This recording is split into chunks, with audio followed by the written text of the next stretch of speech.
And good morning, sports fans. Good morning, gang. Good morning, Savannah, Low Country. It's the coach and the AD. And it's all on the Karl DeMasi Sports Report right here from the Coach's Corner Sound Guard, presented by Coach's Corner and on the Coach's Corner Sports Network. Hey, it's 2 weeks. We took off last Saturday. We were there the following Saturday. We did do a Wednesday night show, but hey, tell you, I'm excited about it.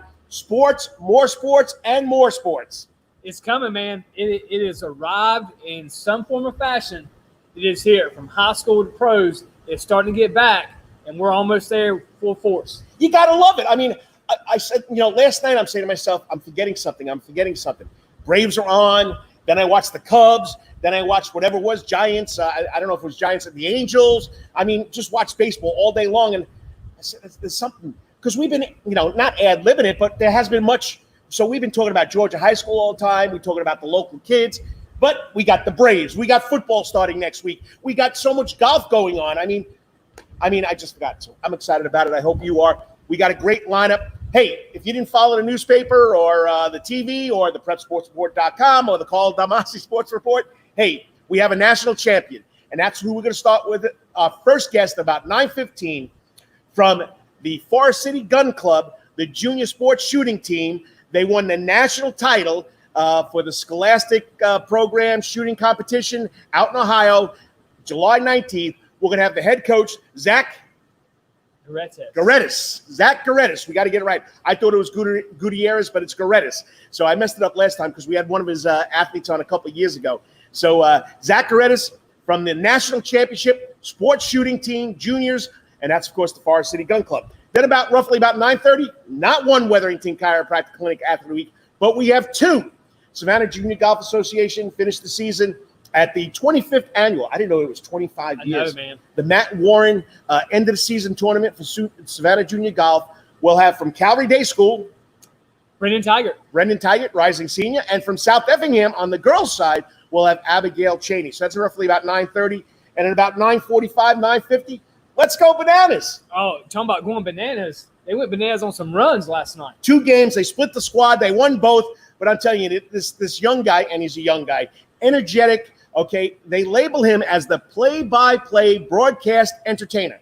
With me, it'd be the internet play-by-play guy, okay? There's no color guy, so he's doing play-by-play and color, and he's a wizard with the whiteboard.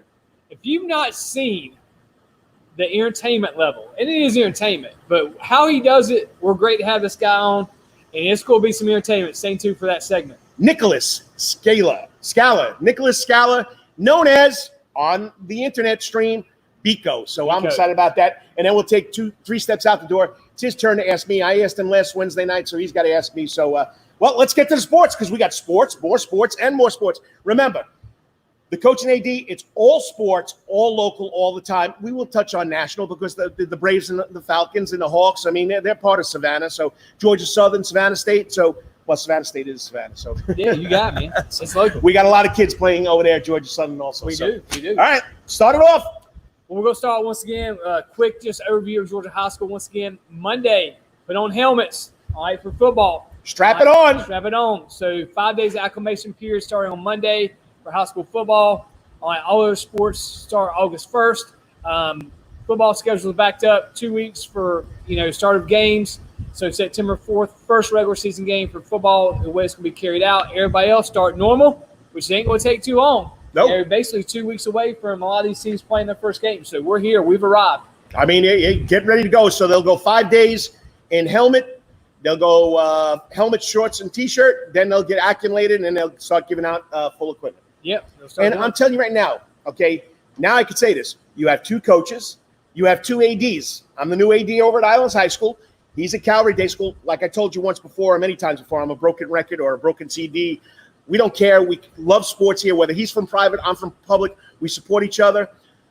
There's a lot of stipulations, and we got to be in charge of it. Yeah. After every practice, you got to spray down the helmets. You got to spray down the shoulder pads. You got to spray down the room.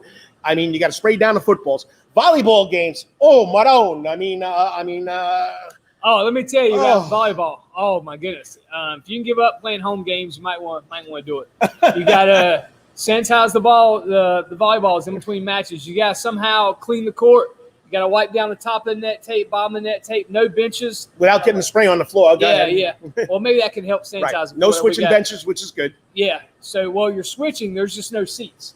They're going counterclockwise around. So one team will come this way, our team will go back around. So all teams are going to be standing up. I didn't look that thoroughly into it. So it's just like college, where they don't sit anyhow. I've never understood that, but they don't sit in college. And you got to have enough hand sanitizer for the home team, visiting team, and the official. Well, that's like college football fans. They never sit. Never sit. You can't see the game because they never sit. Never sit. But you go to a pro game, you sit. Yeah. Unless you go to the Jaguars because they still think it's Gator football down there and they all stand the whole game. So whatever. Yeah. All right. So once again, Georgia High School football starts. The other sports, which is cross country, softball, volleyball, cheerleading, start August 1st. Yeah. Why on a Saturday? I think it's just the way the calendar fell. Okay. Most of the teams start August 3rd, Monday. Yeah. Okay. So might start Saturday. Baseball's back. Baseball is back. Baseball's been very, very good to me. I watched baseball all day. I even started with the Korean Baseball League yesterday morning. 5:30 in the morning. 5:30 in the morning. I mean, it's unbelievable. Go ahead, Braves fan. Dropped 0-1, but pitching battle. They always say, beginning of the year, pitching's ahead of hitting. Right. Traditionally. Right. And so DeGrom and Soroka lit it up. I mean, DeGrom was throwing 97 well into the sixth inning. Soroka, both of them, were shutout baseball. Got the Braves bullpen. Listen, we didn't give up 5 runs, Braves fan. I know there were people last night on Twitter. I saw it already. I saw the dumpster fire, GIFs or GIFs or however you want to say it, memes, whatever, in the Braves bullpen. That's like Gyro and Hyro. Go ahead. Oh, my gosh. It's one run they gave up. One run. Mike Soroka, beautiful game. Yes. Same thing with DeGrom. Great pitching duel. Gave up DH Cepedis. Yep. Did I say it right? Yes, Giannis Cepedis. Yes, Cepedis. First game since 2018, I'm pretty sure. First home run. So, so Cepedis homers as a DH.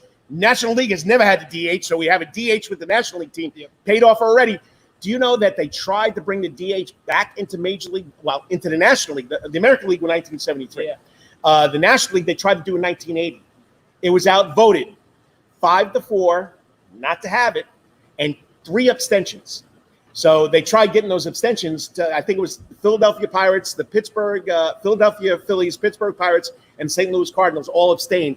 We would have had DH back there in 1980. Well, I think it's going to stay. It's got to stay. It's going to stay because I think the players. It's not real baseball, but it's got to stay. Well, I think the players union is like, hey, here's one more guy that can be on a roster. Come on, that's like playing. That's like playing. You have 14 kids on your softball team. Everybody bats. Is that baseball? Is that softball? I'm just saying, man. I know you're taking me politically correct. I'm saying it's not. I'm a big sport. I agree. But if you're in this day and age, you want to see the pitcher get up there and swing 3 times and not care about it. Yeah, swing 3 times and go sit back to the bench, or see a guy like Cepedis who could hit a home run and win the game. Let's go on. Wow, we're almost done with this segment already. All right, let's go. Pro football. All NFL teams are required or can report the 28th, which is Tuesday. Falcons should be one of those teams. We'll see what happens. Football's a lot different than baseball and basketball. Well, basketball hasn't started yet. We'll find out. The ladies start today. The WNBA starts today. NBA start. Well, they had scrimmages. Yeah, in the bubble. Scrimmages, right? Yeah, so in the bubble, just like the basketball tournament with Chris Coakley from Savannah High. All right, so we'll see what happens. That and WNBA starts today in a bubble also. Savannah Bananas last night. They split the squad. They got like 40 kids, so they split the squad. Half went to Macon, half stayed home here at Grayson Stadium. Okay, here. I always mess up. What Catawba Valley Stars. The Savannah Bananas beat them 10-2. They go to Macon. They're up 11-2. In the bottom of the 7th, the Bacon scored 10 runs. They went to extra innings. Here's the final score. It's not football. The Bananas win 19-15 over the Macon Bacon. They're coming home tonight to play another food fight. I'm telling you, it's food fight every night with those two teams, and they don't like each other. I mean, it's rivals. So tonight, 7:00, and there were some tickets left as far as I heard. Yeah. All right, you got to tell them the golf story, PGA golf story. I thought it was over after the first round. Listen, Harmon comes back, shot 76 open round, comes back yesterday and shoots a 64. So he's tied at 51st, which puts him in the weekend. Makes the cut. In the money. Okay, so just a great rebound for Harmon there. And, once again, another local kid. Yep. Continue to, work it and doing well. I can't believe he's over 30 already. I know, man. It seems like yesterday he was playing at Savannah Christian. Gosh. So Harmon makes the cut. Yep. Tees off today at the 3M Open in Blaine, Minnesota. Must be beautiful up there. Okay, 11:27. Right now in the FedEx Cup, he's 61st, so he's got a shot for the when they do the FedEx Cup championship at the end, and he's ranked 134 in the world. Okay, local junior golf. We'll go with this one first. Mary Miller, rising Savannah Christian prep golfer, went and played at the Georgia State Golf Association's Women's Amateur. That means you had people in college, in high school, middle school. You had everybody. She was in the running up until the 18th hole. She had to birdie it. She didn't. While the two girls that did tie went and played another 7 holes. Okay, but Mary Miller from Savannah, Georgia, finishes 3rd. And if you remember, this girl, I think it was 2 or 3 years ago, in the PGA Drive, Chip, and Putt National Championship, Augusta, she finished 2nd there in her age group way back when. So Mary Miller, you're going to hear this name. She's going to be excellent. You're going to hear it for a long time, so get used to it. You can take the Savannah Junior Golf quick. So 20th Annual Matt Warren Interseason Tournament at Savannah Golf Club. Brenden Tigert claimed the boys' open division with scores of 77-75 in the 36-hole tournament, finishing 4 strokes ahead of Nicholas Scarano, I got it. And 5 strokes ahead of Davis Bush. Bush shot the lowest individual score in the division with a 2 over par 74 on Tuesday. Girls division, South Effingham, Abigail Cheney. Yep. Followed an even par. And this is at the Savannah Golf Club. Yeah, this ain't one of the oldest golf clubs in the United States. No joke. Yes, no joke here. All right, 72 on Monday with 6 par 78 on Tuesday, and easily claimed the trophy over runner-up Gracie Whitley. Whitley's 5 over 77 was the lowest score in the girls division during the second round. And we got some soccer to follow up here. We got to do this quick. Savannah Clovers in the National Independent Soccer Association's Cup. Okay, they're 0-2. They dropped to Chattanooga last week to Soda City. They take on the Georgia Revolution out of McDonough, Georgia, at 3 o'clock today. So, it's a great run by the Clovers. Hey, they played their first ever professional team last week in Chattanooga, so you got to give and that's who that leads into our Tormenta. Well, Brian Sykes, great job with the Clovers. Yes. Had a dream. They're moving up the level. Okay, and we go to Tormenta Football Club out of Statesboro. Still local kids playing there. Remember, you got Tristan Deloach and Stephen O'Hearn out of BC, and you got Grant Hampton, who went to Islands. These guys are in Statesboro taking classes there, but they're playing for the Tormenta tonight. Yeah, and they host the Chattanooga Red Bulls. So once again, all right, and that is at Paulson Stadium tonight. 8 p.m. tonight. 8 p.m. All right, well, that's what we got right now. Next up, we're going to talk a little national championship with the Forest City Gun Club sports shooting team coach, the head coach, Zach Gutierrez. You got it. I said it right. Zach Gutierrez. I know last time he was on my show, I butchered it. All right, so you're listening to the Coach and AD on the Karl DeMasi Sports Report on Facebook Live, YouTube Live, Twitter Live, on the Coach's Corner Sports Network. We got to thank our sponsors. We'll be back, in 3 minutes. It's all sports, all the time. That's Coach's Corner and Thunderbolt. Coach's Corner has been voted the best in Savannah for 20 years running, and it's no wonder why. Sports, live music, delicious and abundant pump food. No matter what the season, there's always a reason to check out Coach's Corner. Coach's Corner has been Savannah strong during the COVID-19 pandemic. They are now open for dine-in, lunch, and dinner, but remember, Coach's Corner still has curbside and takeout service. John Henderson and his Coach's Corner's crew have still been smoking delicious meats like Boston butts, ribs, and chicken on the grill. You can place your order by calling Coach's Corner at 912-352-2933. That's 912-352-2933. And don't forget, Saturday night in the Soundgarden, it's the up-and-coming funk band Voodoo Soup. Tickets are between $5 and $10. As always, make it a night to remember at Coach's. At Calvary Day School, we want our students to be fully equipped and on the cutting edge of academics, making a difference in our world. Your child will grow academically, physically, socially, and spiritually. At Calvary, it is so good to say we are one school with one mission and one vision: faith, academics, excellence, and building champions through Christ. Calvary Day School would consider it a privilege to meet with your family personally. Call Philip Lee, Director of Admissions, at 351-2299. That's 351-2299. Over a half century when it comes to uniforms, sporting goods, and trophies, Thompson's has got you covered. From cleats to caps and the best prices on the biggest brands, Under Armour, Adidas, and more. From baseball to soccer, volleyball to softball, and yes, football too. Every season starts at Thompson Sports Shop. So come get equipped at Thompson Sports Shop. They are now located at West Montgomery Crossroads, Suite C in Savannah are open Monday through Friday from 10 a.m. to 1 p.m. each day. So come visit locally owned Thompson Sporting Goods and Trophies, where everyone is a winner. Yo, you still want some real New York deli and Italian food? Bada bing, bada boom. Rocky's New York Deli and Italian Catering is open at 7630 Skidaway Road in Savannah, Georgia during this social distancing problem. Rocky's New York Deli and Italian Catering will take calls for pickup at 912-354-2914. That's 912-354-2914 on the phone, capiche? If you want Rocky's New York Deli and Italian Catering goods delivered, go to savtakeout.com, savtakeout.com to place the order. Remember, Rocky's New York Deli and Italian Catering, we ain't New York style, we are Wetherington New York. Chiropractic Clinic. Your back hurts, another body part hurts all the time. It makes you mad. The pain drives you crazy. You just want to pick something up and throw it across the room. If you can, at the Wetherington Chiropractic Clinic, you get complete chiropractic care and pain relief to help you move better, have a less painful life, and of course, achieve a healthier lifestyle. The Wetherington Chiropractic Clinic is now located at 2 locations in Savannah, Georgia, at 329 Eisenhower Drive and in Pooler at 114 Canal Street, Suite 603. So visit Dr. Bart Wetherington at the Wetherington Chiropractic Clinic for all your chiropractic needs.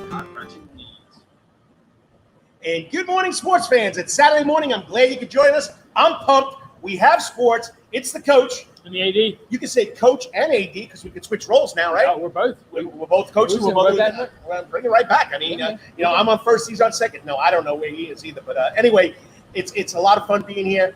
Remember, it's presented by Coach's Corner on the Coach's Corner Sports Network. There are 2 shows on the Coach's Corner Sports Network. Wednesday nights at 6 o'clock, you got Rubbin' and Grubbin'. They talk all NASCAR. Dan Foles, Brandon Baines, Lawrence Bennett, the producer, do a great job. Check it out every Wednesday night. And at 7 o'clock, it's our midweek live update. Yeah, man. So, all right, national championship, okay? The coach and AD will be talking to the national championship team from the Forest City Gun Club Junior Sports Shooting Team. Okay, they won the national championship out in Ohio on July 19th. I mean, they took, I think, over 41 young people, boys and girls. I mean, you had high school, you had rookie. I don't know. He's got to explain this to me. There's so much. The club started this team in 2014, and Zach Gutierrez has been the man in charge, and he gets a lot of help from a lot of people. But I'm telling you right now, they claimed the team high overall national title for the first time in team history. The team also claimed 14 individual and squad national championships. Look at this paper, people. Look, that's the list of what was happening. What they did. This is what they did. I can't read every one. So a total of 41 shooters from 3rd grade through college represented the Forest City Juniors in Ohio. And it's not just from one school. They're from all over schools. Earlier this year, they defended their national championship at the Forest City Gun Club when they won the Scholastic Tournament Program State Championship again. So I'm telling you, it's unbelievable. Joining us live now on the Coach's Corner, Internet Stream, the head coach from the Forest City Gun Club Junior Sports Shooting Team, Zach Gutierrez. Zach, hey, pleasure having you on. Hey, how are y'all? Hey, it's always. It's a Saturday morning. We got sports, and more sports. But you know what? We have a team that brought the ship home back to Savannah, Georgia. Whatever sport it may be, congratulations and great job. Thank you. So tell us, you actually took you took 41 kids to this tournament in Ohio? Yeah, we took 41 kids, which is a lot. It's the most we've ever taken up there, thanks to Lee Summerford for organizing the whole thing. We had to put everybody up in a hotel. Logistics was kind of a nightmare for Lee, but he's smart.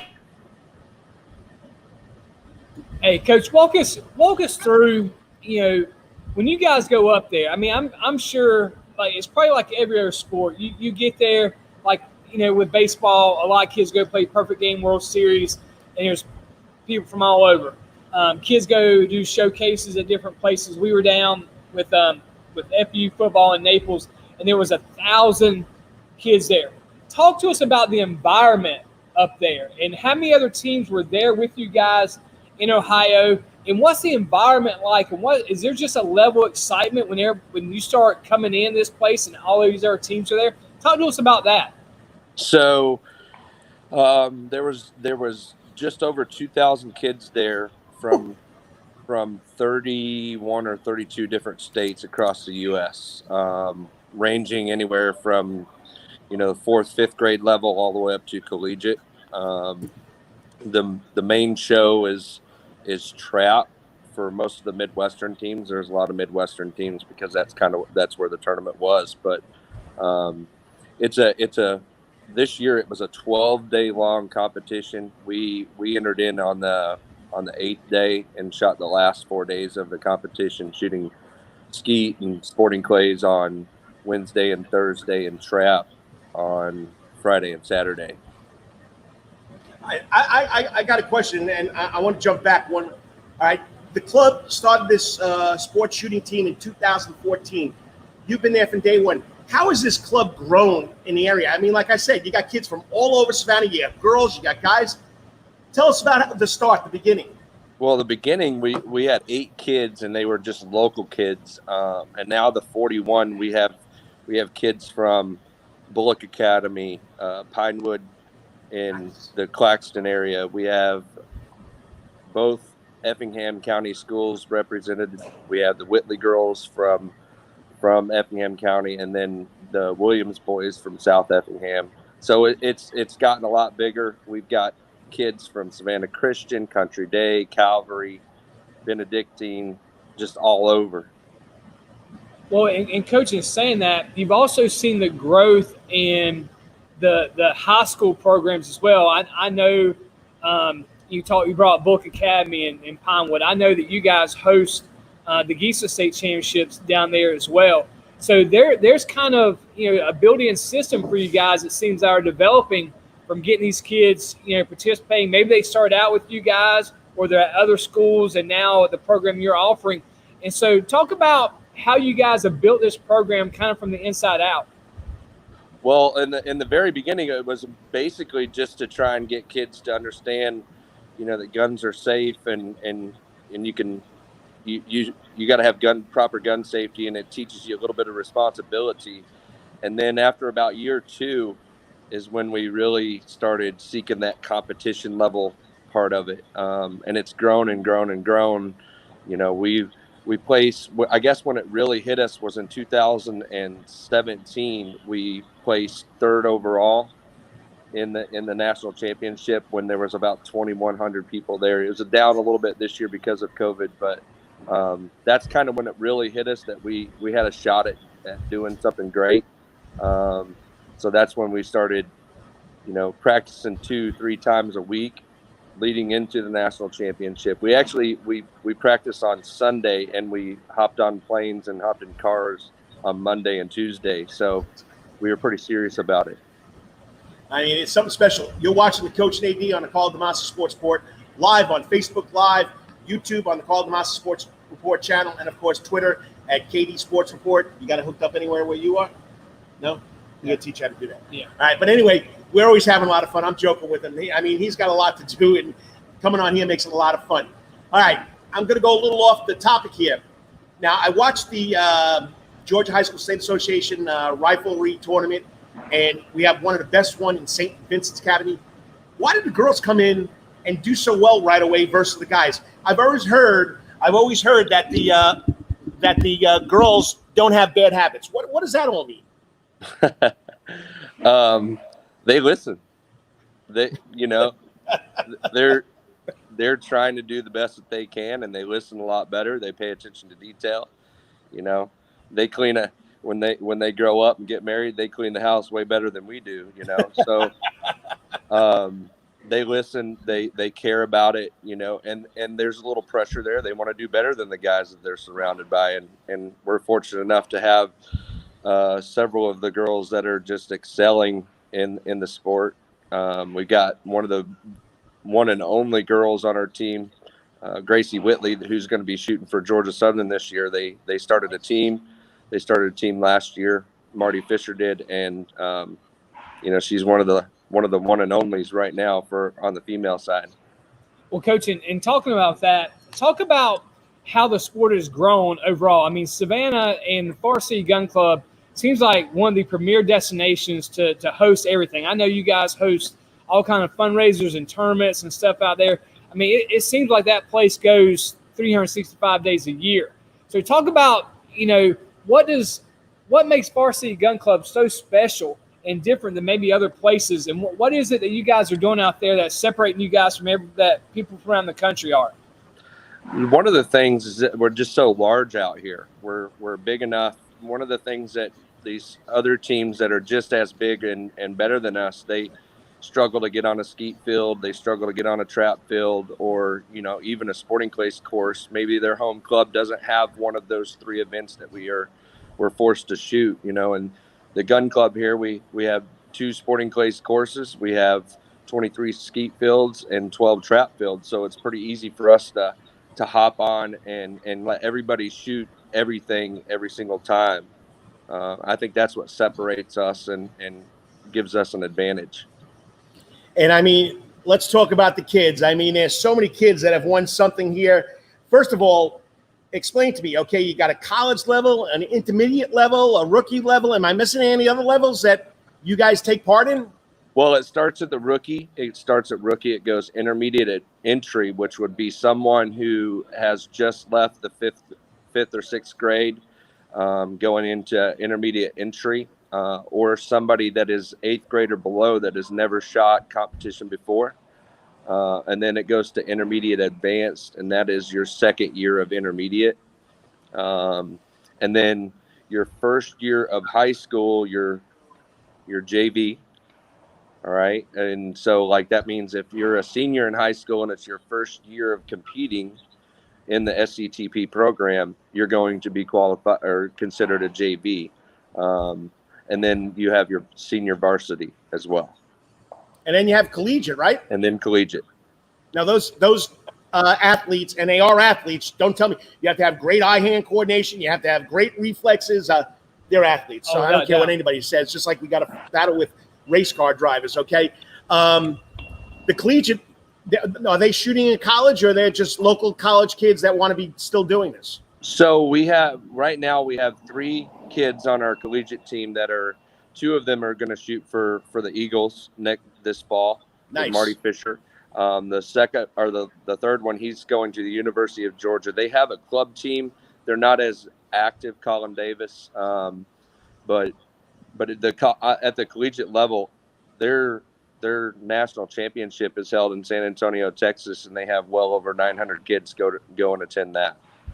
So it doesn't really stop, to be honest. Oh, it doesn't. Well, Coach, talk. One thing I'm interested in is a novice kid who watches this or has read about the success you have. How do kids get involved in this? Is it parent driven, or is it, hey, you can come to a gun club and sign up and start taking courses? How do people get involved in this? How does that start? Is it like any other kid that wants to pick up a baseball bat or play club soccer? How does it start for you guys? Well, so you've definitely got to be interested in it, and you also got to be financially committed, because golf, baseball, soccer, football, it's expensive, but this is a little bit more. It depends on what type of shotgun you choose. It could be $1,000 shotgun, or it could be a $15,000 shotgun. So it's a big commitment to take. The ammo, you have to in order to practice, you have to buy ammo. A case of shells costs anywhere from $55 to $70 a piece. Well, during practice, most of these kids are shooting a case of ammo every single practice. So, it's a big financial commitment. My suggestion would be, butter up that grandpa or that grandma and move from there. We've been fortunate. Our team's gotten so large that we're almost to the point of capacity, but 17 South, located in Richmond Hill, just started a team up too. And they're doing just as well over there. So, the options are a lot better, and also, we've got Savannah Christian, we've got Calvary, we've got Country Day, we got Benedictine, we got Bullock Academy, you got Pinewood. They're all shooting in that GISA format program. So, the options or the ability to join a shooting team is starting to get really, really easy on that side of it. All right, Zach, I know we can go on and on about this, and if you want to see who did what, you can go to the prepsportsreport.com website. There's a whole story, and this list is on the internet. I mean, just unbelievable. I'm going to name the winners after we let you go because we got our next guest waiting in the broadcast room. But once again, like I told Lee Summerford, if you're watching, I appreciate you giving me this information. And like I've said all along, I'm not blowing my bubble. I'm telling you like it is, like we want to do. No matter what sport, it deserves the recognition. Great job, Coach, and it's always a pleasure, Zach. All right. Well, thanks for having me on. Hey, shoot him straight. All right. Thanks, Zach. Thank you. All right, because we got our next guest waiting. I'm going to make this quick, okay? Here's the roll call, all right? The shooters for the varsity winning squads were in skeet: Jake Summerford, John Neely, and Walker McDonald. Sporting clays: John Neely, Dawson Williams, and Jackson Schaff. Trap: Walker McDonald, Jackson Schaff. Rich, you got a friend with that kind of a name? Pazurinsky? Pazdursky. That's it. Pazdursky, Jake Summerford, and Dawson Williams. In addition, the high overall national champion for the juniors, they had 16 people win. College high overall sporting clays: Douglas Williams. Collegiate lady skeet: Gracie Whitley. Collegiate squad sporting clays double skeet: Colin Davis, Gracie Whitley, Douglas Williams. Intermediate advanced ladies double skeet: Abby Podrisky, okay, Pazdrisky. I'm sorry, Zach, you're going to have to help me with that name. Intermediate advanced sporting clays: Drake Cooper. Intermediate avoidance sporting clays: Drake Cooper, Jackson Ezel, and Abby Pazdursky. Intermediate entry levels, okay, we have Aiden McKenzie. Intermediate entry doubles levels: Jim Reynolds Morris and Jack McKenzie, Sam Anderson. Rookie squad champions in skeet, double skeet and sporting clays: Lucas McKenzie, Grady McKenzie, and Marshall Kent. Rookie ladies double skeet: June McKenzie, and rookies double skeet: Lucas McKenzie. I'll take it. Rookie double skeet: Lucas McKenzie is set at the varsity level, 7 of the top 25 shooters in the nation, wear the red and green varsity vest. Third, Walker McDonald. All right. 9th, Jake Summerford. 11th, Thompson Williams. 13th, Richard Pazdursky. I think it's Pazdursky. Pazdursky. We got it. Pazdursky. 15th, John Neely. 20th, Mitchell Kent. 24th, Jackson Schaaf. Douglas Williams was the high overall winner of the collegiate level with 579 out of 600. And still the Hall of Fame captain. The intermediate level, Drake Cooper finished 5th overall for men. Abby Podrisky finished 3rd. Ladies, I got it. First every year, Aiden McKenzie finished 10th. At rookie level, Marshall Kent finished 4th. Grady McKenzie finished 5th. Lucy McKenzie finished 6th. As you can see, all the strong finishes at intermediate and rookie levels. The juniors not only have a title to defend next year, but a dynasty in the making. Head coach Zach Gutierrez. And program director Lee Summerford. The cheer says to excellent coaching staff, dedicated families, and most importantly, hard work, commitment, and team spirit of their athletes. And their national championship. They are national champions of the STCP Sports Shooting Organization. All right, next up is going to be a lot easier. We have 2 outstanding athletes who won big-time tournament for the Savannah Junior Golf Association, the 25th annual Matt Warren end-of-the-year tournament. We'll talk to from Calvary Day School, Brenden Tigert, and from South Effingham, Abby Cheney. We'll be right back. You're listening to the Coach and AD on the Karl DeMasi Sports Report right here on the Coach's Corner Sports Network. We'll be back in 3 minutes. It's all sports, all the time. That's Coach's Corner and Thunderbolt. Coach's Corner has been voted the best in Savannah for 20 years running, and it's no wonder why. Sports, live music, delicious and abundant pump food. No matter what the season, there's always a reason to check out Coach's Corner. Coach's Corner has been Savannah strong during the COVID-19 pandemic. They are now open for dine-in, lunch, and dinner, but remember, Coach's Corner still has curbside and takeout service. John Henderson and his Coach's Corner's crew have still been smoking delicious meats like Boston butts, ribs, and chicken on the grill. You can place your order by calling Coach's Corner at 912-352-2933. That's 912-352-2933. And don't forget, Saturday night in the Sound Garden, it's the up-and-coming funk band Voodoo Soup. Tickets are between $5 and $10. As always, make it a night to remember at Coach's Corner. At Calvary Day School, we want our students to be fully equipped and on the cutting edge of academics, making a difference in our world. Your child will grow academically, physically, socially, and spiritually. At Calvary, it is so good to say we are one school with one mission and one vision: faith, academics, excellence, and building champions through Christ. Calvary Day School would consider it a privilege to meet with your family personally.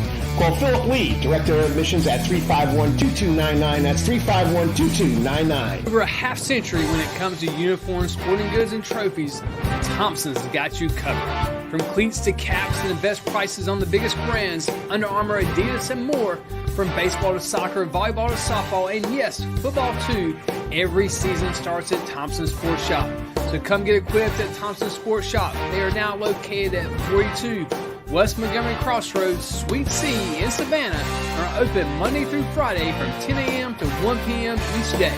So come visit locally owned Thompson Sporting Goods and Trophies, where everyone is a winner. Yo, you still want some real New York deli and Italian food? Bada bing, bada boom. Rocky's New York Deli and Italian Catering is open at 7630 Skidaway Road in Savannah, Georgia during this social distancing problem. Rocky's New York Deli and Italian Catering will take calls for pickup at 912-354-2914. That's 912-354-2914 on the phone. Kabish. If you want Rocky's New York Deli and Italian Catering goods delivered, go to savtakeout.com, savtakeout.com to place the order. Remember, Rocky's New York Deli and Italian Catering, we ain't New York style, we are New Wellington York. Chiropractic Clinic. Your back hurts, another body part hurts all the time. It makes you mad. The pain drives you crazy. You just want to pick something up and throw it across the room? If you can.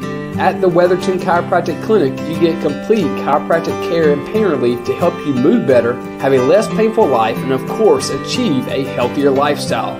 The Wetherington Chiropractic Clinic is now located at 2 locations in Savannah, Georgia, at 329 Eisenhower Drive and in Pooler at 114 Canal Street, Suite 603. So visit Dr. Bart Wetherington at the Wetherington Chiropractic Clinic for all your chiropractic needs. And once again, good Saturday morning. We're glad you could join us, the Coach and AD, every Saturday morning from the Sound Garden. That's right. We're actually outside of the Sound Garden. We got a fan blowing. I mean, I went inside. It's beautiful. The AC is working great here at Coach's Corner. But remember, it's presented every Saturday morning by Coach's Corner on the Coach's Corner Sports Network. John Henderson, thank you. And we thank you for joining us, whether it's for 5 minutes, 15 minutes, or just one segment. We're here to talk about all sports, all local, all the time. All right. Well, these next two young athletes, okay, our Wetherington Chiropractic Clinic Athlete of the Week, one of my favorite parts of the show, won a big tournament Monday and Tuesday, finished Tuesday over at the Savannah Golf Club, one of the oldest in the United States and one of the best, if you ask me. Yeah. Okay, and it's probably one of their favorite that they get to play on through the Savannah Junior Golf Association. You know, the Savannah Junior Golf Association has 10 events every summer, and it's not that expensive, and your child or your golfer gets to play or can play every week. These two young athletes, one's from South Effingham, one from Calvary Day School, won the 25th annual Matt Warren end of the year tournament for Savannah Junior Golf. For the girls' side, it went to Abigail Cheney, or Abby, if she'll let me call her Abby. And then, of course, for the boys' side, went to Brenden Tigert from Calvary Day School. Joining us now on the Coach's Corner Internet stream, this week's Wetherington Chiropractic Clinic Athletes of the Week, Abigail Cheney and Brenden Tigert. There we go. We got you all on. How's everybody doing? Doing good. How are you doing? Hey, you know what, Brenden? It's Saturday morning. I'm talking sports. I mean, you guys saw me out there at 2 of the events, taking pictures and following what you guys do. And how you guys playing at extreme heat is unbelievable. I mean, you know, I don't understand how you guys don't fall out. You know, when you have your mom and your grandparents on the cart watching you, and you just tell them to bring as much waters and Powerade as you can and drink as much as possible. So tell us, let's start off with ladies first. Now we're going to go with Abby or Abigail? You can call me Abby. Abby, okay. Rising senior at South Effingham High School, Mustangs, part of the golf club, golf team. How did this all start for you? When did you start getting interested in playing golf? So in 7th grade, I was playing softball and basketball for the school. Nice sports. And then I was playing softball on a travel team. And one of my friends, she was on the golf team, and she was like, "We need another player. So you want to come?" And I was like, "Why not?" So I was already playing 2 sports, so I just added that one, and I really started to like that one, and I just kept going with it. How old were you? 7th grade. So you're about 12, 13 years Yeah, old? roughly. And look where she's at now, and she's only 4 years into it. Yeah. Pretty impressive. You picked it up pretty quick. Brenden? I'm a bit of a different story. I was at my grandparents' house, and all the women went out shopping. So all the guys are in the house bored, and my grandfather said, "Hey, there's a driving range down the street. You want to go?" So ever since then, I've been hooked. Well, Brenden, talking about that. So how old were you? I was about 4th grade, so probably 8 or 9 years old. What made you fall in love with the sport? I guess just how difficult it was. It's the only sport that you control what the ball does. Every other sport is a reaction sport. So it's the only sport where the ball is sitting down. You get to control what goes on. And to me, it's the hardest sport there is. And, I love a challenge. Well, I know, Brenden, as you came to Calvary, though, you also played baseball. Mm-hmm. Your dad was a head softball coach, out in Texas, collegiately, and you pitched. And so, that mentality, same thing with you, Abigail, that mentality, how do you think mentality of playing baseball or softball helped you guys develop in golf? Well, for me, definitely as a pitcher, when you get into certain situations, it's a very close game. Learning to take an extra breath before you start your windup or before you take your next shot is so crucial. Coming down the stretch on Tuesday at the Mount Warren, it was so crucial that I take extra breaths, make sure I hit the right shot where I need to hit it. And yeah. Abby, how do you handle the mental aspect? Yeah, so I actually was also a pitcher. So, when you're used to all eyes being on you and everything kind of depending on what you do. So I think having all the pressure on me in softball, like growing up, I played since I could probably walk. It really helps when, everybody's kind of watching you. So it doesn't really affect you as much. It's still. You're used to the pressure that's what it comes down to, right? Yeah. All right, and if you just tuned in and you're watching on Facebook, YouTube, or Twitter, it's the coach, me, the AD, Karl DeMasi, Chad Griffin, and if you watch it on screen, Abigail Cheney from South Effingham High School. This is all part of the Savannah Junior Golf Association, and Brenden Tigert from Calvary Day School. They just won the 25th annual Matt Warren event. So we talked about the mental part of the game. You also got to be able to drive. You also got to be able to chip. You also got to be able to putt. All right, Abigail, I always like ladies first. What if I had to talk to one of your coaches and ask them what your best skill is? What is your best skill? Is it mental, driving, chipping, or putting? For me, honestly, it's probably chipping because a few months ago my irons weren't that great. And, I was missing by just a little bit. So I really had to be able to chip it close and one putt. So. Brenden? Mine is probably going to be driving. I've always been a very good driver of the golf ball, and I've never really gotten good at the game until I started working on the short game and putting. But just driving the golf ball and striking the golf ball has come very naturally to me. So yeah. When in talking about using those skill sets, hey, we all know driving is important. Being around the green is important as well.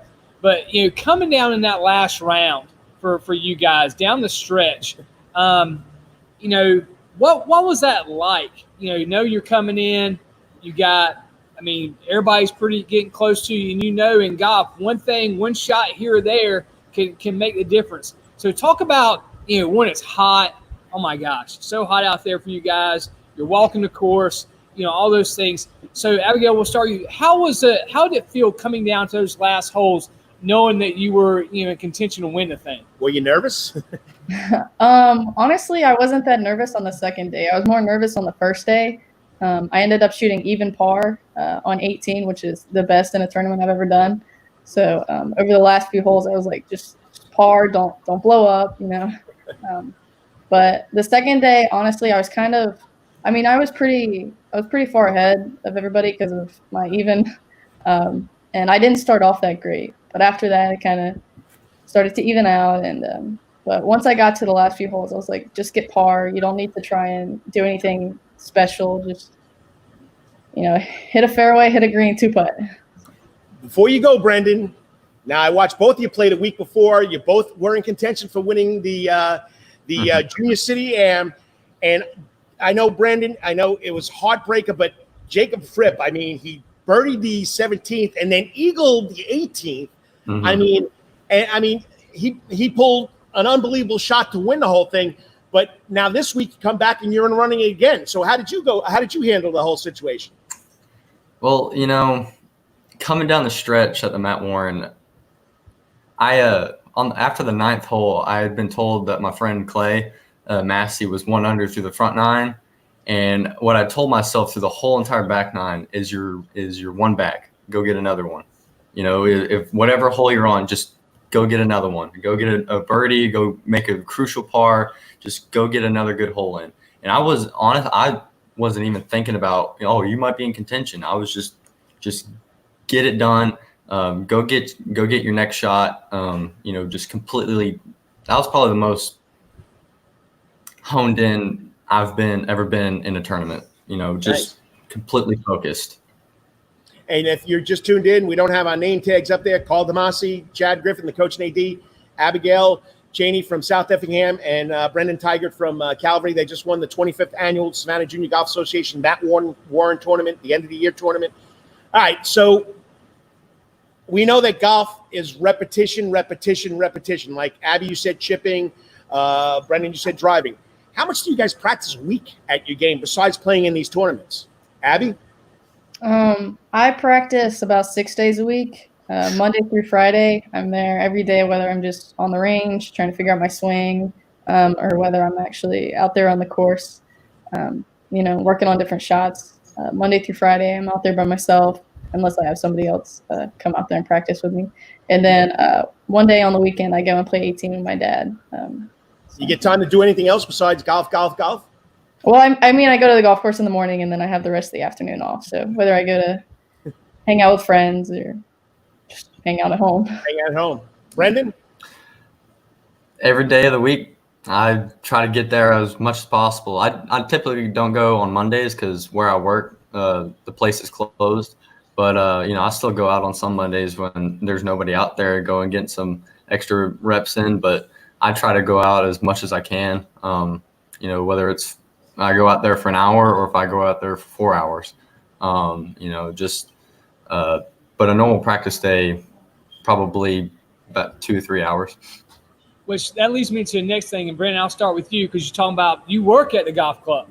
Yes, right? I do. So, but it's also, you guys have had to balance, life, golf, the weirdness of COVID school, last spring, and the weirdness of COVID going into this. One, golf is a great game to social distance at, and so you're been different than baseball and football and other sports who you're seeing seasons being canceled, and golf was the first sport really to come back and play because there's really not some issues with COVID that you have in others. But what's been like to balance school and work and golf and everything else? So what's that like for you guys? And Brenden, I'll start with you, then we'll go to Abby. Don't forget your social life too.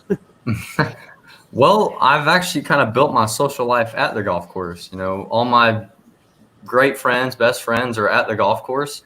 So, every time I go out there, it's like I'm having another day with all my friends. Between balancing golf with school, my mom doesn't like to see me at the golf course that much. But yeah, I've definitely done some homework at the golf course before. But it's, you go to school, get off at like 3:00, go to the golf course till 6, get home at 7, I get all my homework done by at least 9 or 10. Well, I'm going to give Brenden some credit, though. He's an excellent student. All right, so mom can get off him a little bit. Brenden gets his stuff done. He's an A student. So, Susan, I know you're watching this. His mom's also an educator. So he gets a little bit of reprieve, but not that much reprieve. Mom was an English teacher. She was a principal. And so he doesn't get it easy at home either. Yeah. So he's got to handle his academics for him to get the golf course. I know that for sure. It's funny because English is my worst subject. I hate it. Abby? Mom's going to love that one, Brenden. Yeah. So I'm pretty much the same. I go to school, and then afterwards I'll go to the course for a few hours, and then after that I come home and do whatever homework or studying I have to do. But usually during school I go Monday, Tuesdays, Thursdays, Fridays. All my friends are usually at school or at church. So then Wednesday, you go to school and you come home for like an hour, and then you go to church for the next few hours, and that's usually where all my friends are. So I don't have any and then all the friends that I aren't at church are at school or at the golf course. So it works out. You guys are learning how time management, balancing, and all that other stuff. All right, 2-part question because we got to get out of here soon. Okay, first of all, your family. Okay, what has your family meant to you? I'll let Coach do the last question. Your family, what has it meant to your golf career and, of course, your academic career? Abby? Yeah, so my family, they're always giving me the opportunities I need. It's just whether or not I decide to actually, take it. So, they're always like, if you need to go to the golf course, you go. Like we'll go with stuff. And if you want to go to a tournament, just let us know when and how you want to get prepared for it. And, they're all for it. And academics, my mom is really hard on that.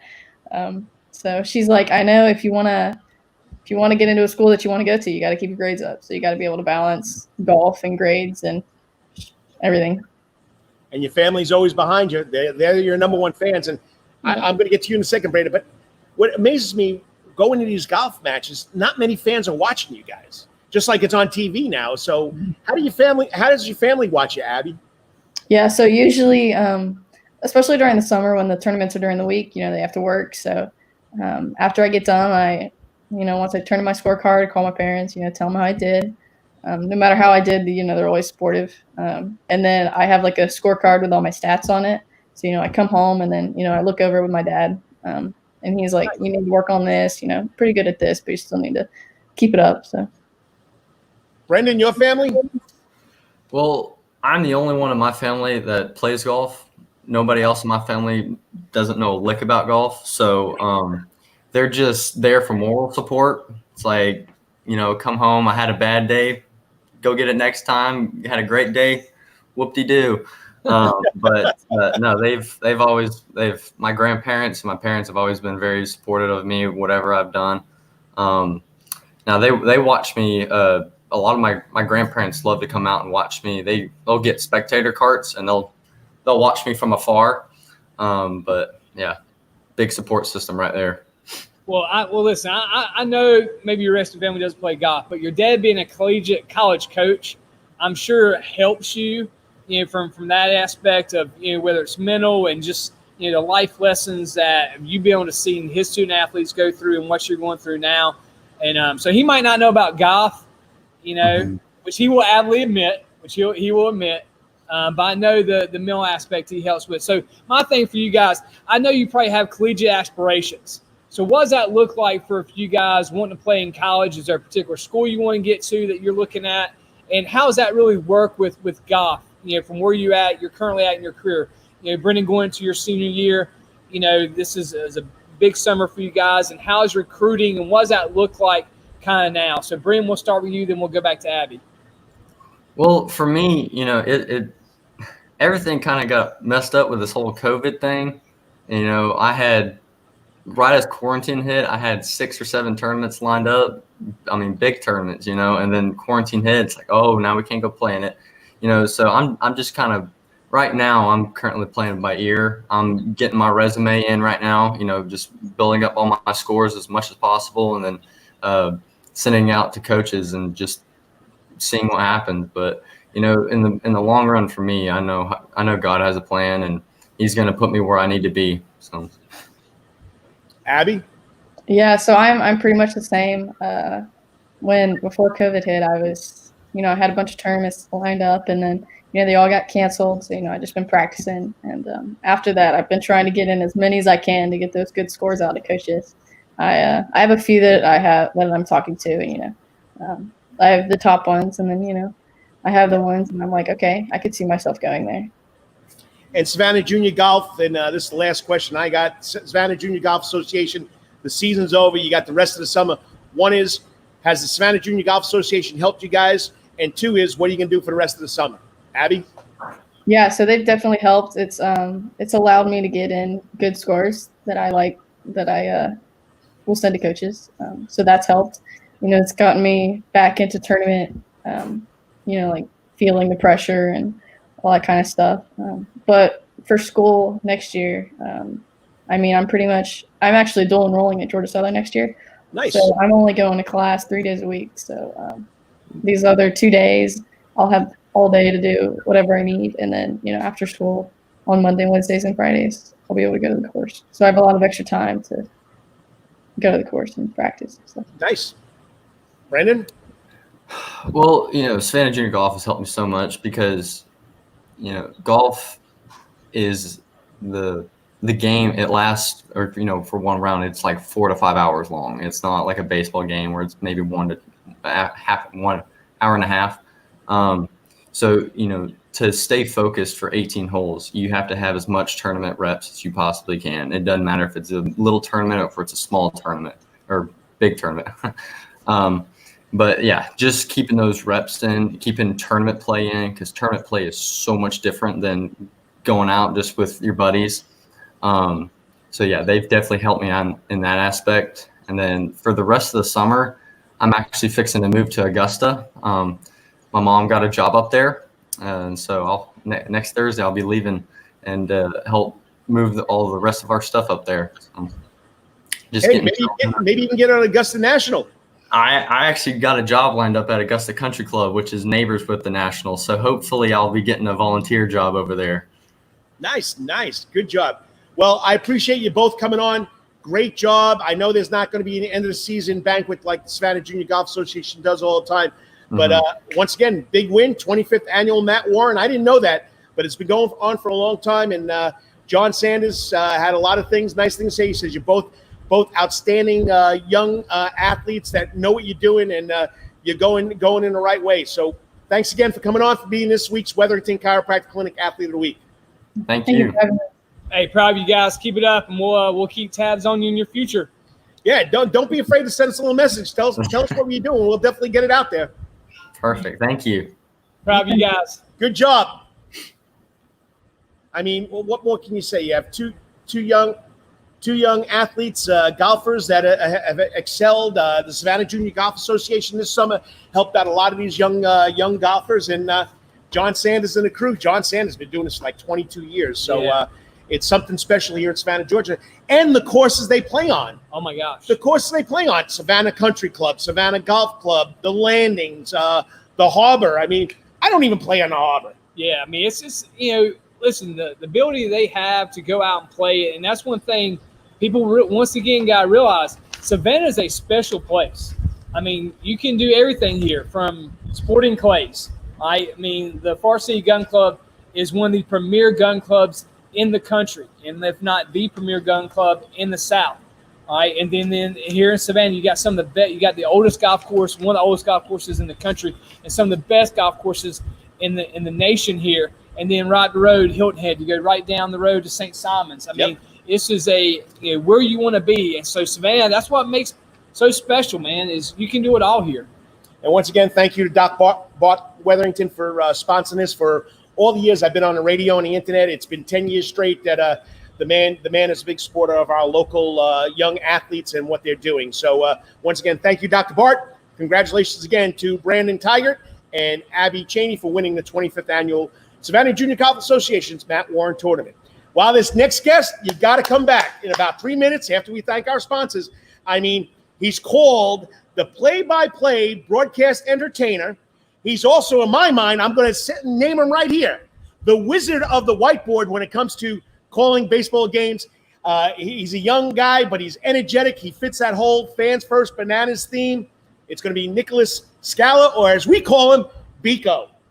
We'll ask him how he got that name. We'll find out too. He told me, but he'll tell you. So once again, remember, it's the Coach and AD on the Karl DeMasi Sports Report right here from the Coach's Corner Soundgarden, and it's all part of the Coach's Corner Sports Network. We'll be back right after this. It's all sports, all the time. That's Coach's Corner and Thunderbolt. Coach's Corner has been voted the best in Savannah for 20 years running, and it's no wonder why. Sports, live music, delicious and abundant pump food. No matter what the season, there's always a reason to check out Coach's Corner. Coach's Corner has been Savannah strong during the COVID-19 pandemic. They are now open for dine-in, lunch, and dinner, but remember, Coach's Corner still has curbside and takeout service. John Henderson and his Coach's Corner's crew has still been smoking delicious meats like Boston butts, ribs, and chicken on the grill. You can place your order by calling Coach's Corner at 912-352-2933. That's 912-352-2933. And don't forget, Saturday night in the Soundgarden, it's the up-and-coming funk band Voodoo Soup. Tickets are between $5 and $10. As always, make it a night to remember at Coach's Corner. At Calvary Day School, we want our students to be fully equipped and on the cutting edge of academics, making a difference in our world. Your child will grow academically, physically, socially, and spiritually. At Calvary, it is so good to say we are one school with one mission and one vision: faith, academics, excellence, and building champions through Christ. Calvary Day School would consider it a privilege to meet with your family personally. Call Philip Lee, Director of Admissions, at 351-2299. That's 351-2299. Over a half century when it comes to uniforms, sporting goods, and trophies, Thompson's got you covered. From cleats to caps and the best prices on the biggest brands, Under Armour, Adidas, and more. From baseball to soccer, volleyball to softball, and yes, football too. Every season starts at Thompson Sports Shop. So come get equipped at Thompson Sports Shop. They are now located at 42 West Montgomery Crossroads, Suite C in Savannah, are open Monday through Friday from 10 a.m. to 1 p.m. each day. So come visit locally owned Thompson Sporting Goods and Trophies, where everyone is a winner. Yo, you still want some real New York deli and Italian food? Bada bing, bada boom. Rocky's New York Deli and Italian Catering is open at 7630 Skidaway Road in Savannah, Georgia during this social distancing problem. Rocky's New York Deli and Italian Catering will take calls for pickup at 912-354-2914. That's 912-354-2914 on the phone, capiche? If you want Rocky's New York Deli and Italian Catering goods delivered, go to savtakeout.com, savtakeout.com to place the order. Remember, Rocky's New York Deli and Italian Catering, we ain't New York style, we are New York. Wellington Chiropractic Clinic. Your back hurts, another body part hurts all the time. It makes you mad. The pain drives you crazy. You just want to pick something up and throw it across the room? If you can. At the Wetherington Chiropractic Clinic, you get complete chiropractic care and pain relief to help you move better, have a less painful life, and of course, achieve a healthier lifestyle. The Wetherington Chiropractic Clinic is now located at 2 locations in Savannah, Georgia, at 329 Eisenhower Drive and in Pooler at 114 Canal Street, Suite 603. So visit Dr. Bart Wetherington at the Wetherington Chiropractic Clinic for all your chiropractic needs. And good morning, sports fans. It's Saturday morning. Thanks for joining us. It's the coach and The AD. and I'm the AD, and he's the Coach. We could switch roles right now because I'm up on his echelon. I'm not really. I mean, he knows more about the Georgia High School than I do. He's at all the meetings. But anyway, it's the coach and AD from the Soundgarden on the campus of Coach's Corner right here on Victory Drive in Thunderbolt, and it's all part of the Coach's Corner Sports Network. Bananas, bananas, bananas. Sports, sports, sports. Fans first. It's a great product. They came in and they rejuvenated that old monster up there on Victory Drive further down the road, historic Grayson Stadium. And they've just built a following all over the world. You could find a Savannah Bananas T-shirt. Well, they went and found this kid from my neck of the woods up there in New York and New Jersey, and he's been the play-by-play broadcast entertainer. But I'm telling you right now, he's very more versatile than that. He also is the wizard of the whiteboard.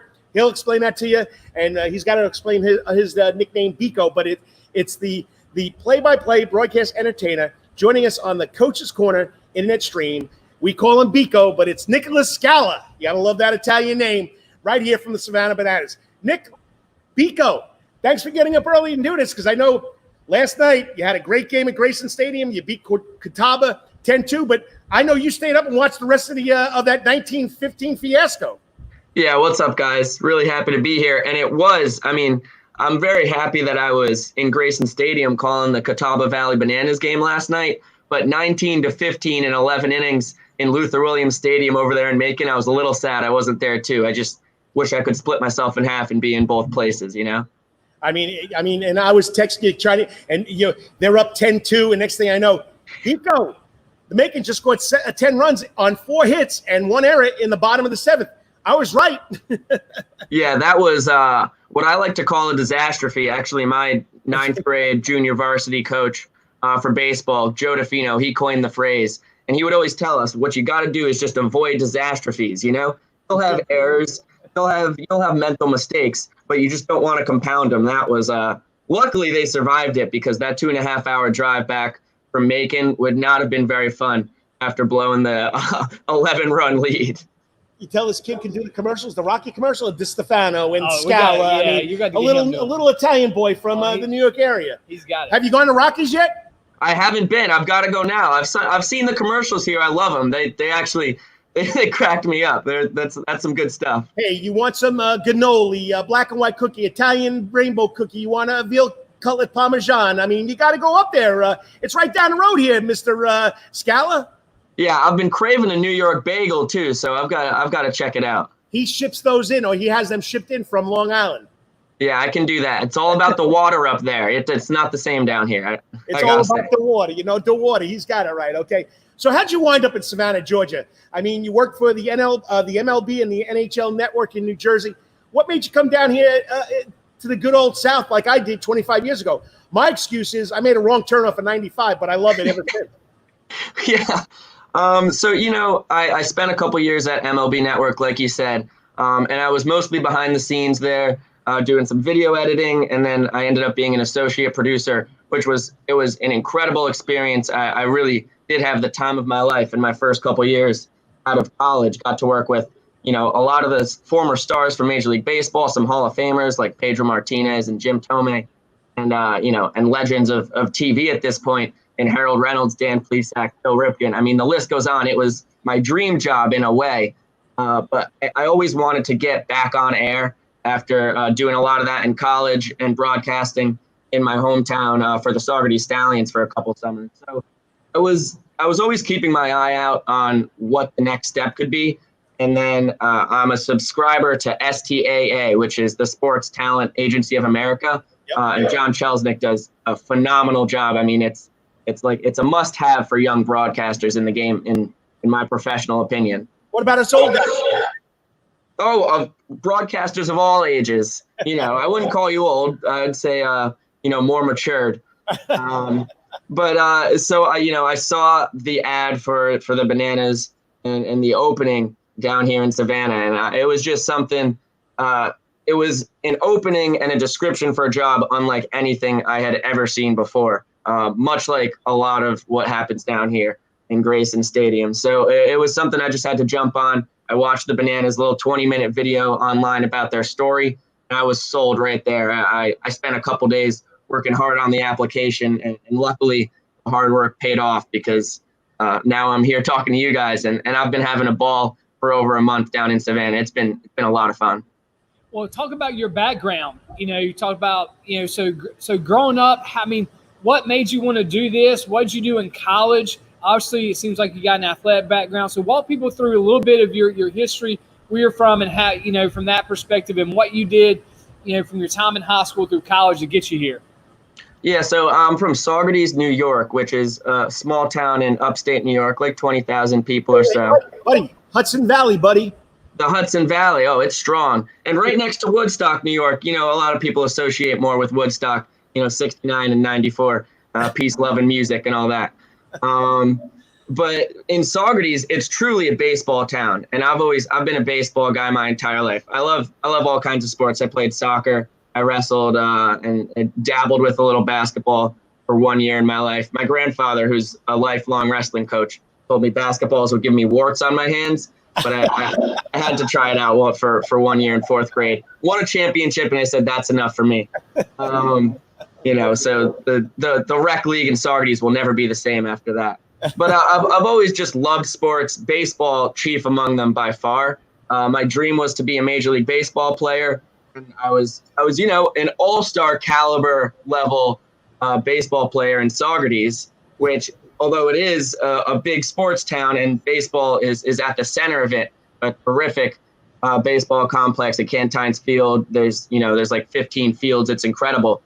But, just playing travel ball and stuff. When I was around 15 or so, I realized I wasn't the physical specimen when it comes to baseball. I just didn't have the raw talent that it took to play Major League Baseball, which was, my dream as a kid. So I said, well, I've got to pivot. I'm going to play baseball for as long as I can, which I was lucky enough to play all the way through club baseball at Syracuse University. But I went to Syracuse to become a broadcast journalist. So I figured the best thing I could do for my life is talk about baseball for the rest of my life and get paid for that if I can't play it. And so far, so good. So that was the dream. Basically, Syracuse is the creme de la creme of broadcasting. So I had to get in there first, and then spent a couple years at MLB Network. It's been a fun path to go down, and now I'm watching baseball games and getting paid to talk about what's happening on the field. It's a crazy life. Hey, and you're watching the Coach and AD on the Karl DeMasi Sports Report on the internet, Facebook Live, Karl DeMasi Sports Report YouTube page, and of course Twitter. And we're talking to the Savannah Bananas play-by-play broadcaster, entertainer. All right, so I know I'm going to beat him to this punch. All right, you're Nicholas Scala. Nice Italian boy, nice name. Nick, they probably call you, but you go by Bico.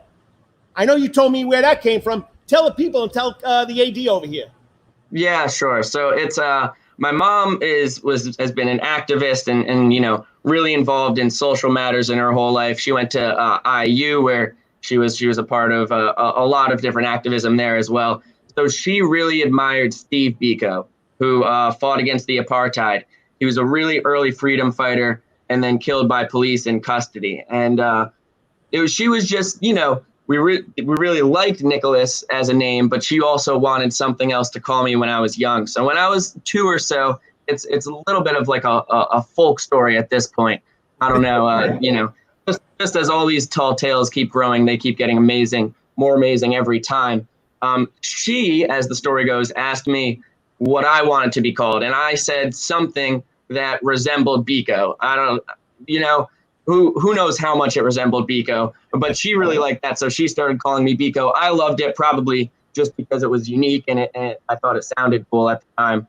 And then it just grew. My friends loved calling me Biko, and my family grew to love calling me Biko. So it was pretty funny in high school because, I'm still Nicholas Scala on my birth certificate and everything official.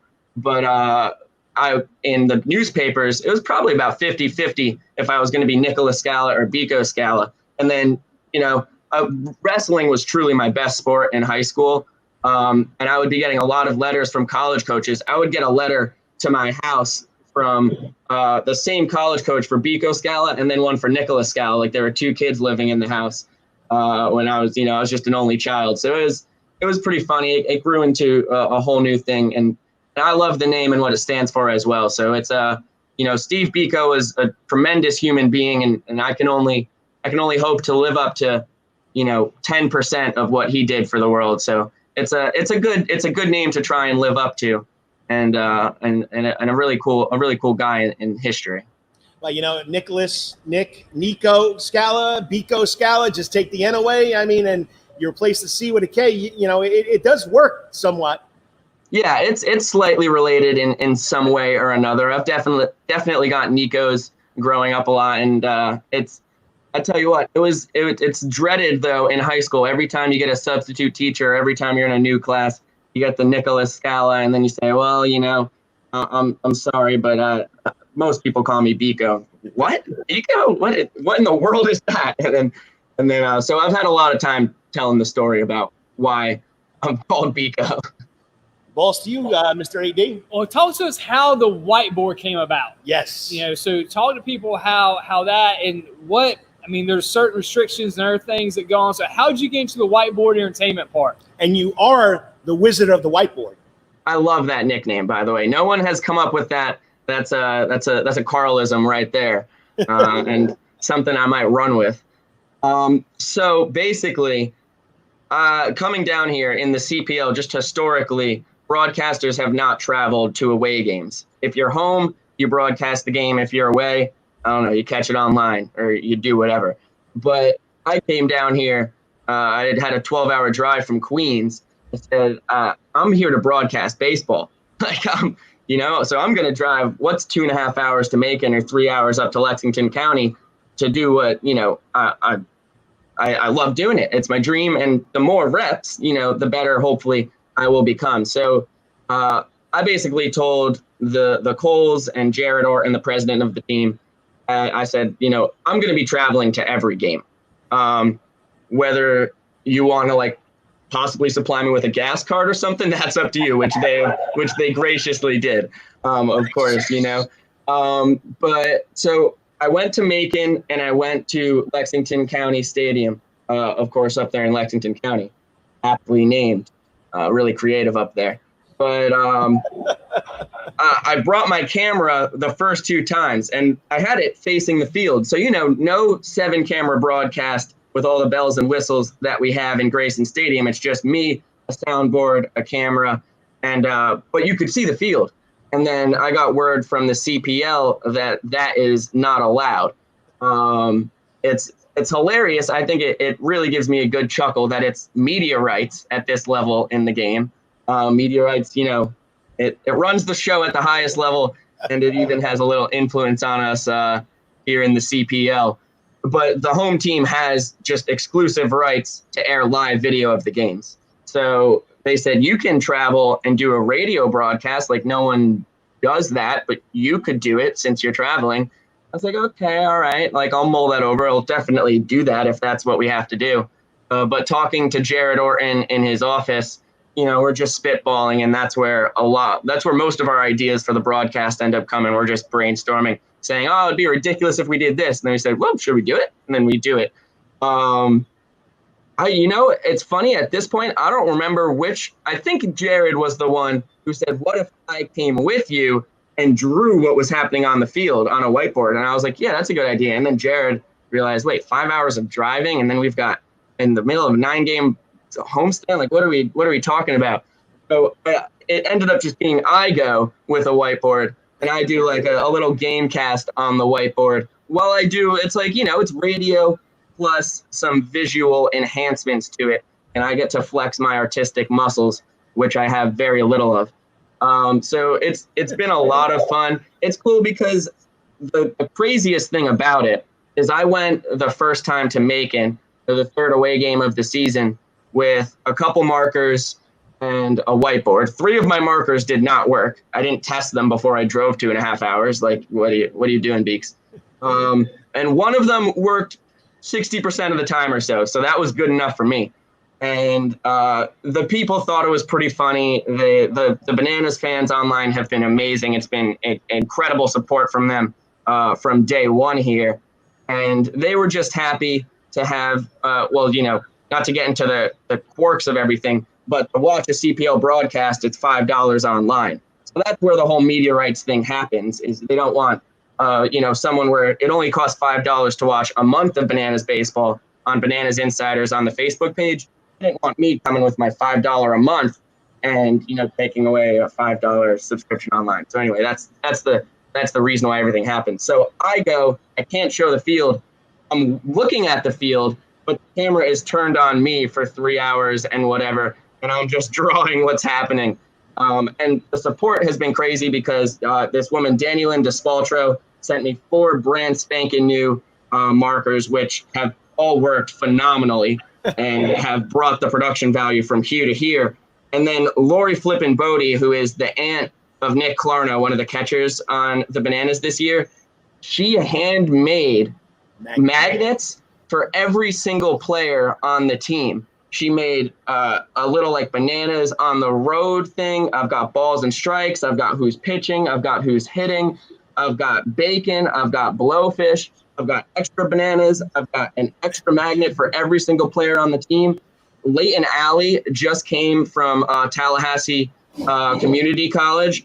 He's going to be headed to Florida State this fall. He was a midseason pickup. I just got a letter in the mail from Lori with 2 new magnets for him just because I didn't have one for him. And luckily I never even had to run into it. I just, you know, I can write it down, but that's not for Lori. She had magnets for me. So, I mean, like that brought the production level through the roof, you know? So it's the support has been incredible. And now I can put the whole lineup up there in magnets and who's pitching in magnets. I mean, it's like, it's been really fun. And now we're almost 6 or 7 broadcasts in. Every broadcast, I think, gets a little better on the road because there's some innovation, usually from the fans just commenting in the Facebook Live about, hey, what if we try this? And I'm like, that's a darn good idea. So it's been really fun, give and take with the fans, and just being able to deliver the game in a creative way has been really cool to do.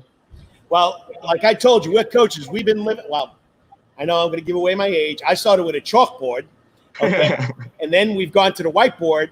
And like I told you, he's a soccer coach, so he has a whiteboard, little clipboard, where he doesn't have to draw the lines every time. I got a football or a basketball court or a softball field.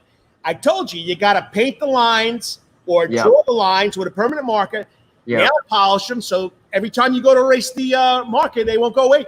That's going to take it up another level because then you won't be wasting a lot of time. You got to watch him. He's redoing the lines all the time. I mean, he's got his magnets. It's great to watch, but he's erasing. He's trying not to erase the lines. It's like we used to do when we first started, but it's a lot of fun.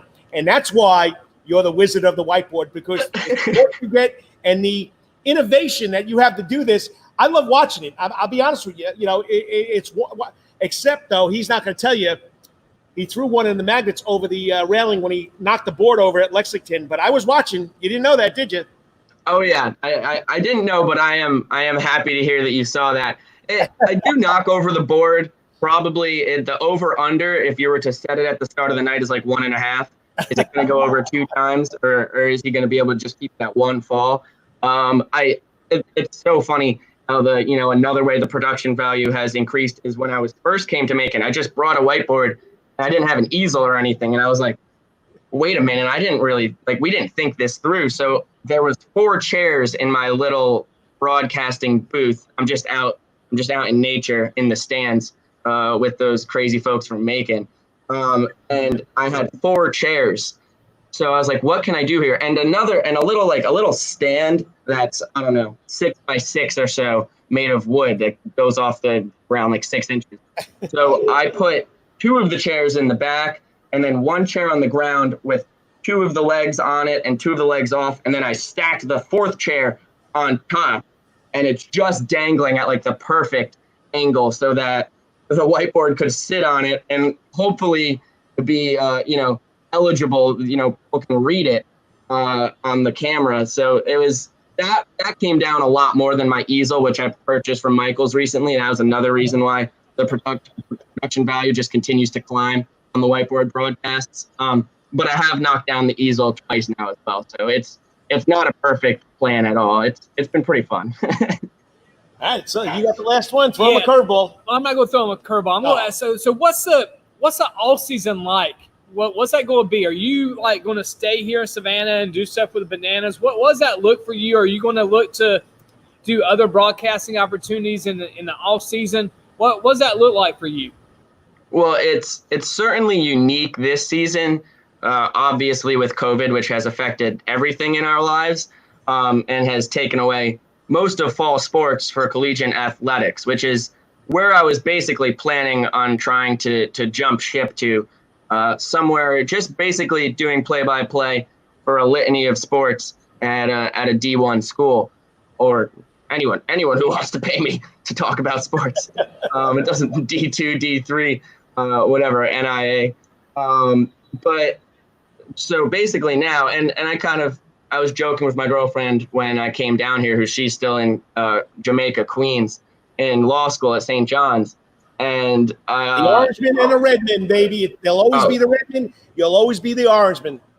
That's so funny. Now, of course, the Red Storm and the Orange. That's what I've grown up with. But that's another story. Yeah, wait, that's a whole nother. We could talk about that for an hour. So I was joking with her. I'm going to reach out to WSAV and see what's going on down here in Savannah and in the media world. And she said, "You're going to do what after going down to Savannah for 3.5 months or so?" And I was like, "Oh, well, I think I'm going to go back up to New York and, spend some time with you, and then I'll see what's going on in the media world." So I'm going to go back up to New York and hang out with my girlfriend for a little bit. peruse and check out, what's next in the sports world. I'm a big play it by ear kind of guy. So I'm keeping my options very much open. I'm going to look for jobs around New York City first and foremost. Of course, that's market number one, and I'm not a market number one guy yet in my career, as great as I think I might be. So it's definitely a tough market to look at. But Connecticut, Pennsylvania, New Jersey, anything within a stone's throw, that's basically what I'm zeroing in on.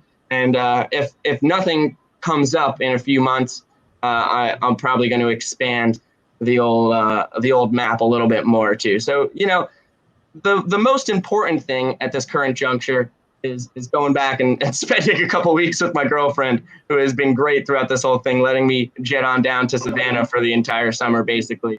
And then I'm playing it by ear from there. I like you even more. St. John's. I mean, the Redmond, Lou Carnesecca. Hey, you got a good lady there. Queens, New York. Next stop, Jamaica. I mean, great job. Yeah, thank you, sir. I've become a pretty big Red Storm fan myself as well, and I've seen Carnesecca in person a few times. I mean, the guy's still the peak of health. He's a legend. It's cool to see him in that little gym, and fun to watch Big East games. It's not the old Big East, right, with Syracuse and UConn and the whole nine in Pitt. But it's still great basketball, great sports there, and it's really cool to see that. I mean, it's still Syracuse University, but it's great athletics as well. Well, Pico, Nicholas, Nico, Scala, great job. I enjoy watching you on the Baseball Insiders and on the away games. You're doing a great job. You make it fun for the fans, and that's Jesse Cole and Emily Cole's motto. Fans first. Keep it up, and glad you're getting to experience the SAV with another New Yorker. Oh, yeah, thank you. I got really quick. It was incredible when I saw you at the FCA game, and you started talking, and I was like, whoa, is this guy just doing an accent, or is he really from New York? It was I really felt at home. So it's been great getting to know you, Mr. DeMasi, and nice chatting. I'm not your dad. I'm not your grandpa. It's Coach or Carl. Okay. Oh, it's been great getting to know you, Coach. It was a lot of fun coming on the show with both of you. Also, good to see you at the Coach's Corner, because my host here, Paula Berman, a big fan of coaches, and I actually have been there. So it's cool. I know exactly where you're sitting. There's not many places in Savannah that you can say that about.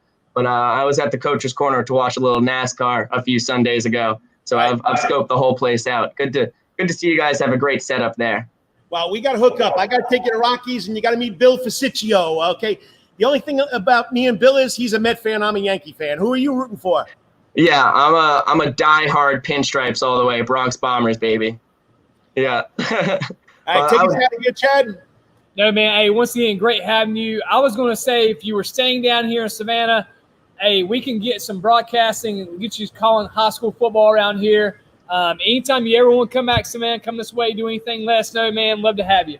Well, I really appreciate that. So, I'll definitely keep that in mind. And that's a really nice offer to hear. I would love to come back down and call some high school sports. That's exactly what I'd love to do. When she finishes her law degree and you guys want to get out of the cold, wet winters and come back down and experience the nice climate of the South, all right, come back down here and we'll find some stuff for you guys to do. All right, you've got yourself a deal. That sounds great to me.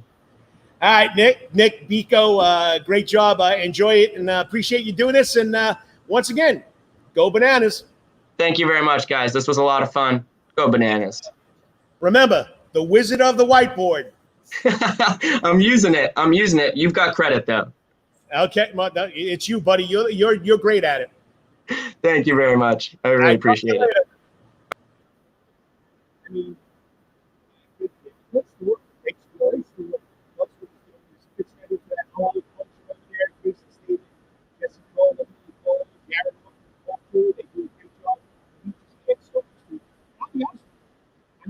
whiteboard, we've used the whiteboard for so many years.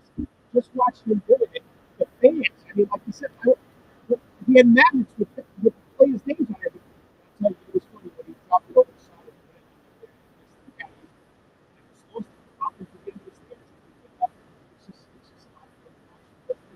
I mean, really, I love seeing people.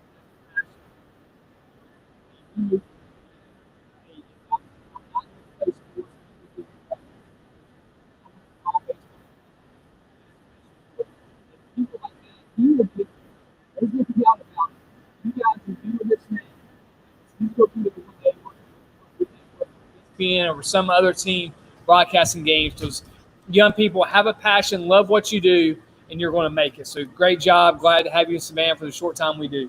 All right, we got to make this quick because I got to get home by 11. I promised the wife I'll be home by 11. So anyway, you're listening to the Coach and AD.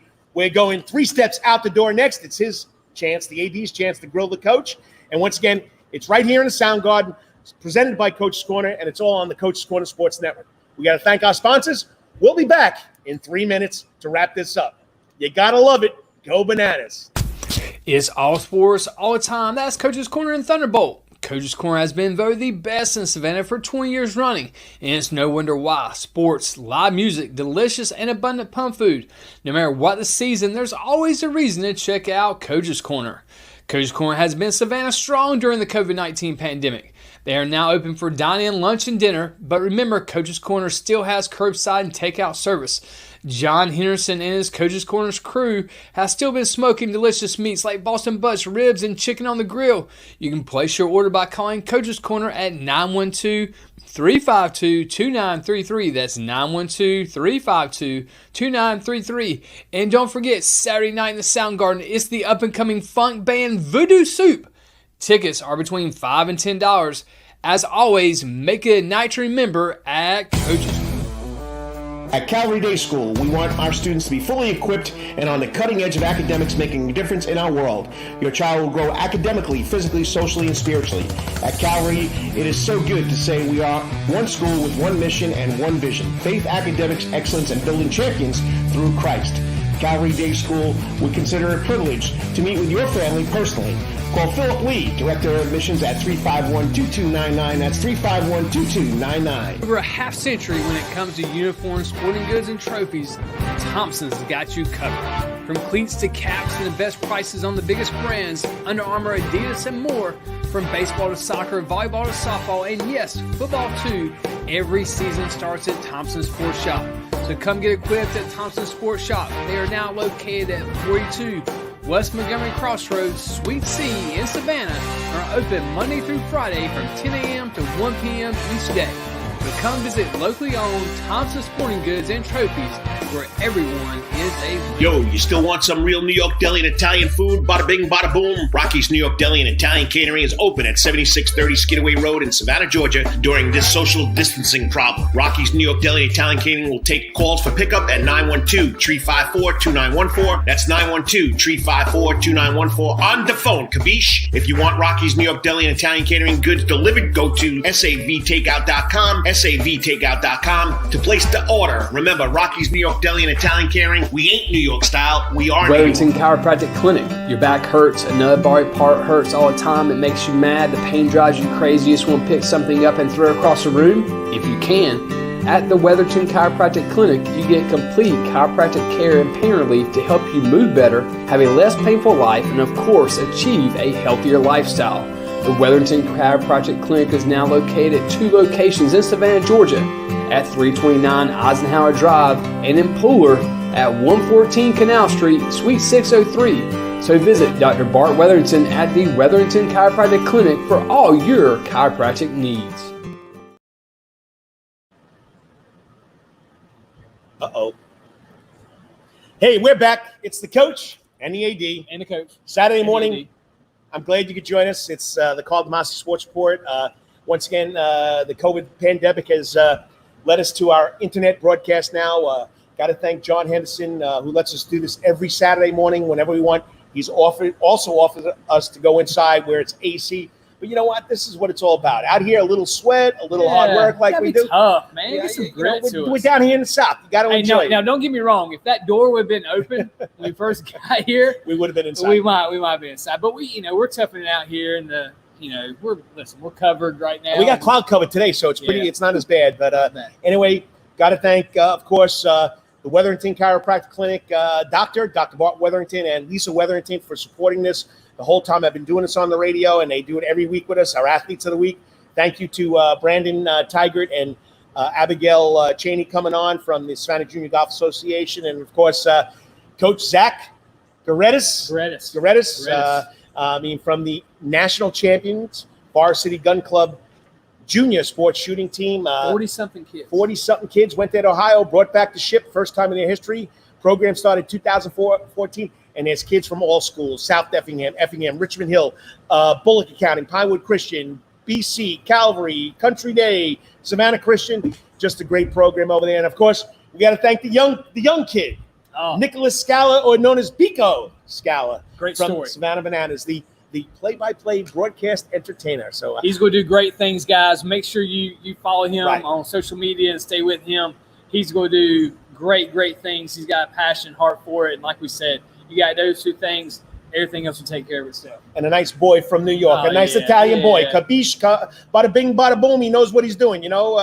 You understand, okay? I don't have to call Uncle Vito to take care of you, okay? All right, 3 steps out the door because I got to get out of here really You quick. got to get out of here. So let's go. I'm going to make this quick. All right, live sports starting back, baseball starting back. All right, what are your top 3 things you're most looking forward to in starting that real baseball is now started back? Your top 3 things. Anytime the Braves are on TV, okay? Anytime the Braves play the Mets or Yankees, okay? So the Braves versus the Mets and Yankees. That's one. 2, Yankees got to play the Mets. That's 2. Yeah. Okay. Crosstown rivalry, as we call it, the Subway Series. Okay. The third is just hearing the sounds of the baseball game. The fastball popping in the catcher's glove, the crack of the wooden bat, not the aluminum bat. The announcers talking about how it was great being back there and, just listening and saying how much they missed it. Of course, there's no smells. There's no hot dogs. There's no nachos. There's no stale beer. Yep, steel bear sometimes. Okay, that's a tongue twister for me because I'm from New York. But, just the whole thing of being back. So Atlanta on TV, playing the Mets or Yankees, then the Mets, Yankees, and, of course, just the sounds and the joy to watch the game and hear what's going on. That was just my 3 things. I know you're a passionate guy. Baseball's been very, very good to you, as you said. And I just want people to know, there are 3 things. But you're right. Hey, interleague matchups. So we're going to see Braves, Yankees. We're going to see a lot of Braves, Mets as well. You're going to see Mets and Yankees as well. So this is all things right up your alley that you get to see here. And you know what's special too is, and I know it's coming to an end, Dom DeMasi probably will not be playing baseball much longer, but just hearing the names of the people or the players he played with, like Shane Bieber for the Indians yesterday, striking out 14. Dom lived with that kid. Yeah. And then the other kids that are playing, your Skrinsky's grandson, Dom played against him in Richmond Hill and Robles. And, I know these kids. I watch these kids play. And then what's also exciting, New York Mets. I was a diehard Met fan before they fired or got rid of Tom Seaver. That's what did it, guys. That's what Luis Rojas, 3 years here at Savannah Sandgnats. That man, that gentleman would come on my radio show no matter what. And, I like what I do, and I don't consider myself, big time, but never a no from Luis Rojas. And I'm glad to watch him call that game yesterday. Of course, they beat the Braves, but you know what? Luis Rojas, class act, and the guys that are coming through the Mets organization that we know. I mean, I hope Tyler Batchelor gets out there. I was put on the Oakland game, hopefully to see J.B. Wendelken. So there's so much connections to it now for me. And once again, I lived it through my son. I never forced my son to do whatever he wanted, but I've lived the game through him. And it's just something special to see these kids. All right, number 2. No, that was it, man. I wanted your 3 things. That was it. That was my 3 things? That was your 3 things. Okay, so I know you got to go, man, because if not, 2 and 3 ain't going to matter. You don't get home to Deirdre Nunziata, DeMasi. We got to get him out of here. Okay, remember, we're here every Wednesday night, 7 o'clock, following the other Coach's Corner Sports Network show. Rubbin' and Grubbin, Dan Foles, Brandon Baines do a great job covering NASCAR. Hilarious. Dan Foles is unbelievable. Brandon Baines, he's the straight guy. He knows his stuff. He knows NASCAR. Hey, but Pico also said he was here to watch NASCAR. I heard I got to introduce him to these guys, okay? And then, of course, we follow him at 7 o'clock. And then right here, Saturday mornings at 9 o'clock, it's the Coach and AD on the Karl DeMasi Sports Thursday Report. night show. Yes, Thursday night. The Prep Sports Report, Thursday Night Live with the columnist, Stephen Ellen Weeks. He is a guy that knows Savannah sports. Mm-hmm. So you catch us Thursday night right on the Prep Sports Report Facebook Live page. Don't forget any stories you got, Prep Sports Report. A brand new website. Steve did a great job. Saber Solutions, check it out.